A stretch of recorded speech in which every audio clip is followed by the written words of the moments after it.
Monsieur Maougal, quand vous parlez de la source qui est floue, de tout ce dont est tout ce qui est l'origine du Hirak, nous on voit le résultat. Quel a été l'objectif de ce Hirak? Oui, C'était pas d'en finir un peu avec. Vous avez dit tout à l'heure qu'il fallait découpiller un peu cette explosion sociale qui allait arriver un jour ou l'autre. Si vous voulez réfléchir sur le Hirak, vous ne pouvez pas faire l'économie de vous demander d'où ça vient, qui fait quoi.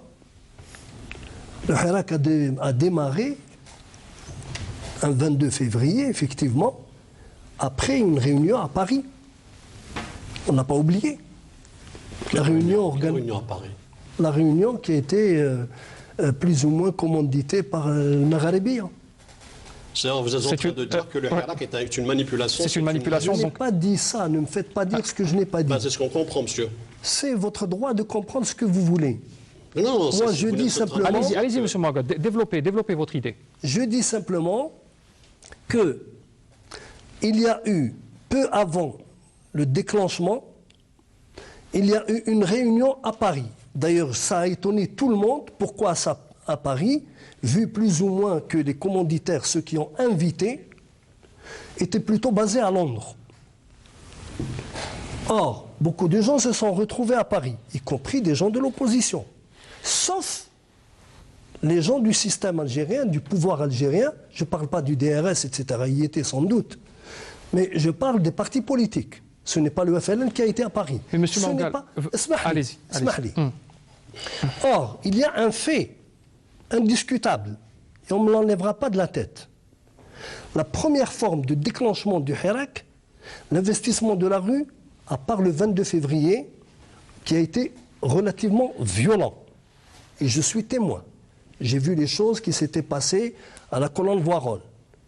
J'étais dans la foule et je regardais de très près et je suivais de très près. Subitement, en l'espace d'une semaine, le Hirak s'est pacifié. Et il a commencé à donner un certain nombre d'éléments pour l'observateur averti. Le Hirak commence à investir la rue toujours après la séance de la prière du vendredi. Monsieur Maougal, il y a un élément important. Je peux m'exprimer là-dessus? Allez-y. Non, le Hirak n'a pas commencé le 22 réellement, c'est-à-dire que les prémices... Il y avait un peu des prémices, il y avait des signes. Bien sûr, il y avait des prémices. Là, on est en train de faire le procès, on est en train de dire que c'est une manipulation, ou bien que ça a été fomenté de l'extérieur. Ça veut dire, si on dit ça, ça veut dire que le président s'est trompé en disant qu'il était un Hirak béni, ça veut dire que le chef d'état-major ne savait pas de quoi il s'agissait, que l'État n'était pas présent, que les services de sécurité se sont fait manipuler, que tout le peuple algérien s'est fait manipuler, que cette constitution est le fruit d'une manipulation.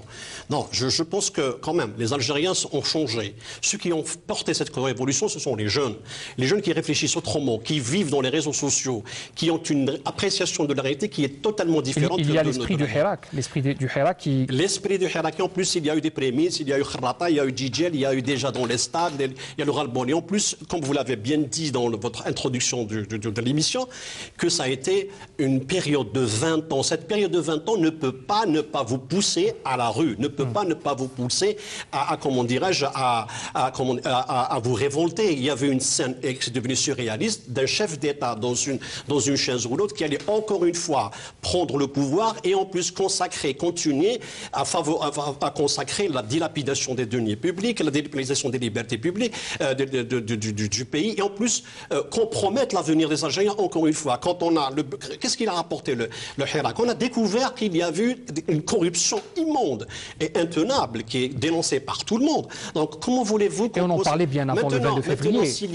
Maintenant, s'il y a des tentatives d'infiltration et tout, bien évidemment, elle existe. On ne peut pas s'en cacher. Mais croire que ce mouvement-là est le fruit d'une manipulation, c'est vraiment insulter l'intelligence des Algériens.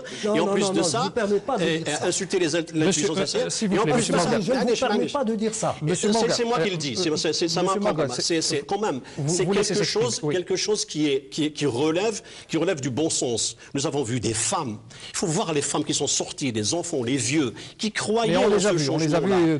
Tout ce changement-là qui était béni. Et là, c'est quand même, on ne va pas dire à tous les Algériens qui sont sortis, y compris les militaires, c'est toute une société qui a dit basta, Il c'est s'est bon, exprimé. on arrête. Monsieur Tabaynat. On ne peut pas classer cette belle expérience d'une année et 3 mois comme ça. Le Hirak est devenu une dynamique, une nouvelle dynamique, est devenu une volonté populaire pour un changement, pour une nouvelle Algérie. C'est autre chose, vous parlez du mouvement. Exactement, c'est pas juste 2 rendez-vous par semaine, le vendredi et mardi, est devenu une volonté par toute la population algérienne qui cherche des réformes, qui cherche une meilleure Algérie pour tout le monde. Peut-être que le déclenchement a permis à beaucoup de personnes d'exprimer un ras-le-bol. C'est ça. Exactement. Ce n'est pas Paris ce n'est ni Paris, ni le Maghreb, ni personne. Ce sont des Algériens qui ont déclenché.